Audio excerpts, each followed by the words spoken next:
Guys, welcome back. I had to redo this video because something went wrong. That's too bad. Well, this is the review of Few and the Cursed, The Few and Cursed number 4 by Felipe Cagno and Fabio Neves. I like this comic, but it has the same problems or in the previous issues. After this, there's, I believe, 2 issues left till 1 to 6. This is the 4th one. I like the art. I like the story. I like the characters. I like the whole universe they're in with all this crazy stuff going on. I really dislike the flow of the storytelling. It's very convoluted and it makes sometimes no sense at all. I'm going to show you a few examples. So I'm going to dive right in. So we see here Red, and Jeb is praying to his God. He's a religious man. He's always also more like 90 years old or something, which, well, very old, and he's still, very alive and kick ass. He can kick ass. Well, so I don't know how that all works, because if you are 9, well, let's move on. I'm not going to explain that. So, so we see here, this is in the past, by the way, and like in all the other books, we go into the past and the present and the past and the present and the past and the present. So Jeb is talking religion, and he said, and Red is so, hey, all that praying, what does that do for you? Well, he says, if I'm going to heaven, I'm with Jesus. And she said, what if we all get is dust and darkness? And then he counters that by, well, what if the Christians and all our religious people are right at the end and you go to heaven, right? Okay, well, and then there's some kids here asking for water. Red is giving the kids water and said, hey, you can have the bottle. And then Red says something nice and said, hey, maybe Jesus wants to talk to you later if you go to heaven. Keep doing what you're doing. So what's the mission? The mission is they need to find a map to go to the town, to a certain town where the crows are, supposedly. And they are looking for a map man or map maker. Skipping a few pages, then there is 2 siblings. And this is supposed to be a boy, although it looks like a girl. And she said, hey, we need a map. And I said, well, I can give you the map. But and Red also said, well, we have water. And water is a scarce thing in that world. And said, well, that's not going to cut it anymore today because we are getting bullied. Well, it seems that some gang or people uses his bigger brother, because he's strong but also stupid, into pit fights. And she said, she, whatever, says that, well, I'm going to make you a map or give you a map or multiple maps if you're going to help me out with this particular thing. And she agrees.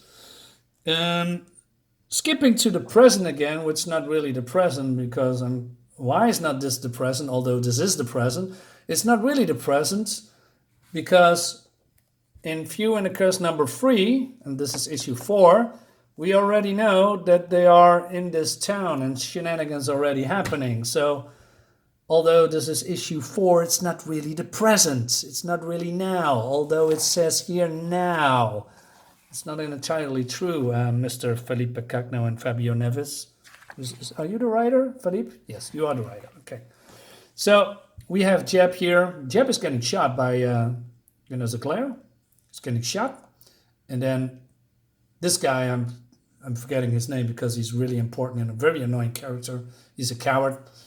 Red screams at him from, hey, Koiji, or Kaui, whatever his name are, get Jeb off the street. And he says, no, and he flees. And then Red springs into action and he helps Jeb. Jeb gets up and he uses one arm to snap that guy from the tower because he has 50 years experience, which is really cool. And I'm going to take a sip from this drink because I have a dry throat. Just give me a second. Yeah. I've been talking all day. So, so that's cool. And then some weird things going on. So we go back to the past again.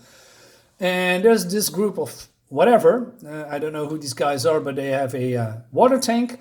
And they're shooting people for reasons. And I said, my Lord Jesus, they aren't horsing around. Well, no shit, Sherlock. It seems that this mysterious, well, not so mysterious figure says, hey, you want to have water, you have to pay for it, or you have to fight for it in the pit. So Red is coming up to this dude and he said, hey, listen, I want you to participate. And then he's being a dick. And then he is being aggressive. And he said, hey, you're going to have to speak up. And then, well, Red is punishing this piece of shit instantly. And then he's getting humiliated by his peers. And the rogue figure says, hey, what do you want? And he said, hey, listen, those two brothers, it's called Mickey and Cooper. I want you to get off the backs, and I'm going to fight for them. And he says, sure, why not? You just could have asked. And that surprised me a little bit because I hadn't seen that coming. And Jeb says, really? He says, yes, absolutely. We ain't animals. Please. But that's not entirely true, right? Because you just shoot people randomly. So don't tell me you are not animals. Crazy people. Am I right? So, okay, so they make an agreement. She's going to fight for them in the pit later. And then we go to the past again. And then we see Red in the tower going up. She does do this, and that's the reason for that. And she finds this guy, which is actually a little boy. And then she hears a noise because somebody, walked on this glass. And we see that there's a little girl, and the little girl, cares for this boy. And she said, what are you doing here? We don't have water, or, well, you need to go. And Red says, no, that's not going to happen. We're looking for a girl called Hazel, because Hazel in the other issues is kidnapped by a crow. And they have suspected that the crow's nest is here, so they're looking for Hazel. Cool. But then Red discovers that there's a whole group of young kids there for reasons. I already know the reasons because in issue 3, they already showed me that there's a group with a pastor and his wife, caring for these kids. So, yeah, this is not really a surprise. It feels like the story is going backwards, right? Things are happening in the last issue, and then things still needs to happen in the next issue, although it should have been the other way around, if you know what I mean. So, going back to the so-called past, so we see here Red fighting for the brothers. I love Red. She's a balls to the walls combatant. She's a great character. No nonsense. Fights for justice, etc.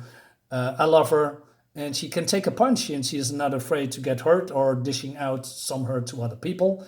As you can see here, by arm, by nose, really cool.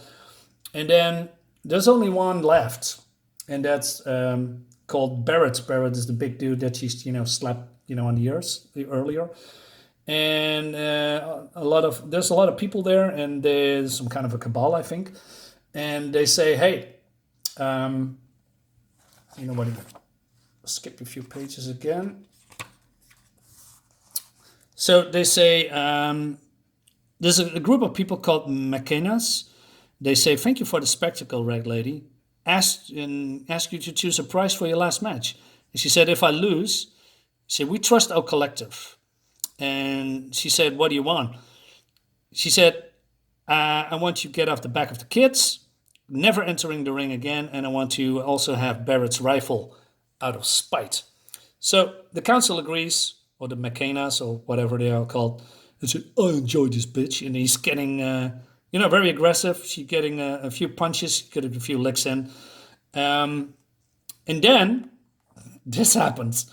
Also, the fighting scene on this side is really cool, but, I don't want to show everything. She basically, is it cheating? No, well, not really, I think. But normally, she's, I don't know, cheating, but she wins. And she getting, some clapping. And then she fulfilled their bargain, or her bargain. And she's get the maps, and the brothers are cool, and they are finding Danny, and they're going off to the town, which they're already in. And then we see the biggest problem of this comic. So there are, these kids here, and Red and Jeb are there. And Jed is, being, still hurt, as you can see here. And then this other guy is founding Hazel, because he was also there on the ship a couple of issues back with Hazel. But I don't know their relationship are. They're a group of people. And Hazel is there still crying. And he is surprised that he is founding Hazel.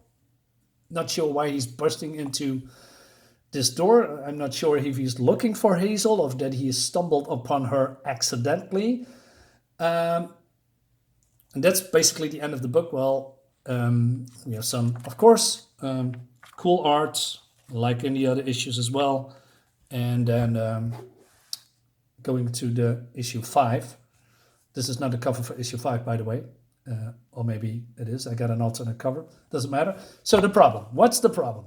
Like I explained before, the whole back and forth. So when I saw the last page, right, with this guy, I thought to myself, okay, so that's what's happening, because in issue 3, I'm gonna need to search for it. Just give me a second. Okay, a little bit too far. This guy is founding Hazel. And he says, shut up, Hazel. And she's screaming, no, leave me alone. And then Red is coming and he says, oh, this is not what you were thinking. But when I first saw this panel here, I thought this guy wants to do something bad with her, That was my initial reaction. And I said, what a kind of piece of shit you are. But now, as you can see, this is basically the follow-up. So he stumbled on her accidentally because he wants to find Hazel as well. Basically, he wants to, get her away because he thinks probably that there are, all these people in there are all the evil guys and they're in cahoots with each other, and he wants to get out with Hazel. But Hazel doesn't want to go. You see the problem? So this is already happening in issue 3. This is issue 4. So if this panel wasn't shown, I still think this piece of shit was I think still he's a piece of shit, wants to do, something, not acceptable to her. But this gives it more context. But the storytelling is so convoluted that, going back and forth, it makes it only worse. And for me, this is not fun reading at all. Again, I like the whole story, but I wish they made it, from A to Z, like I explained before. Just make a normal comic, make a comic with, some cohesive storytelling, and not go back and forth, because with all the past and the present, I know exactly what's going to happen because you showed me in the last issue, right? You showed me in the last issue what's going to happen, and now you have to tell the story how you get to the town already. But already in issue 3, you showed me that you already are in the town and there are some things going on. So I wish they reversed that, but I don't know, man. I like this comic, but it's just too convoluted. I don't like it, and it's rips me out of the what's the word I'm looking for? Immersion. It's immersion breaking. That's the word I'm looking for. So, okay, I've stopped yapping. Guys, thanks for watching, and I'll see you next time. Have a great day. Bye.